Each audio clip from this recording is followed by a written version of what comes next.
Today, I want to give you some tips of how to get rid of your garden waste. Here in northern Portugal, we do get a lot of garden waste because we have both a very sunny but also a very rainy climate. Things grow like heck. What I'm going to do with a lot of this is what people do here, which is burn it. I have this huge pile here, and it has a lot of different stuff in it. This here is an olive branch. So I think I'm gonna save this for when I need to make up with some enemies. It has small stuff. It has very dry stuff. It has some bigger stuff. I'm okay.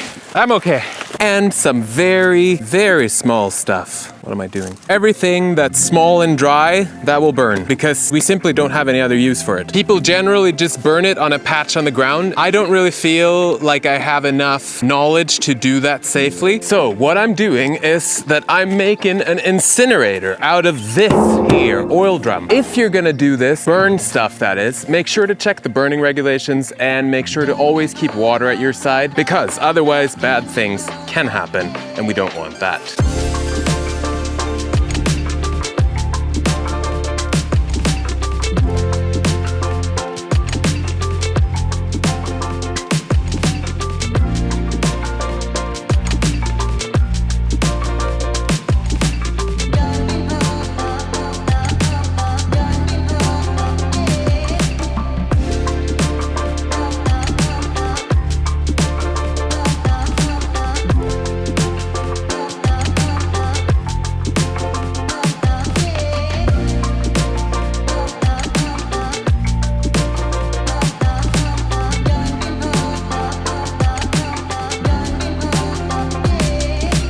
My next tip is to compost, and the process is pretty darn simple. Just get a receptacle and fill it with stuff. So I hear you ask, what do I fill it with? Plastic bottles and old clothes? No. A compost should be made up of two different types of material, and they're referred to as brown material and green material. Brown material is stuff like dried leaves, sticks, and cardboard, for example. And green material is stuff like fresh grass clippings, things that are a little bit alive, and your food waste.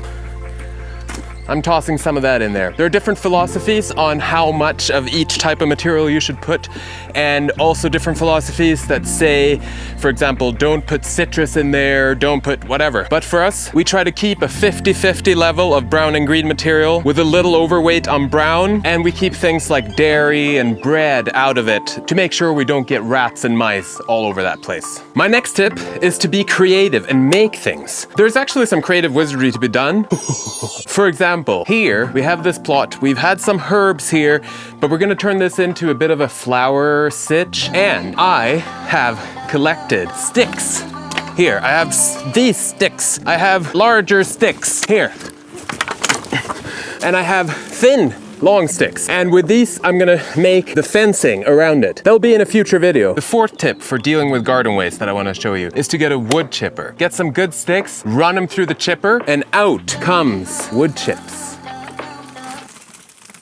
Mulch that you can use for planting your garden. Tip number 5 is to use your garden waste as heating. Here was a tree that was growing straight out from the wall and eventually would have made the whole wall collapse, so we had to cut it down. And from this tree, I've gotten a lot of sticks for my fences that I'm gonna make, but I've also gotten this big trunk here, and this will become firewood.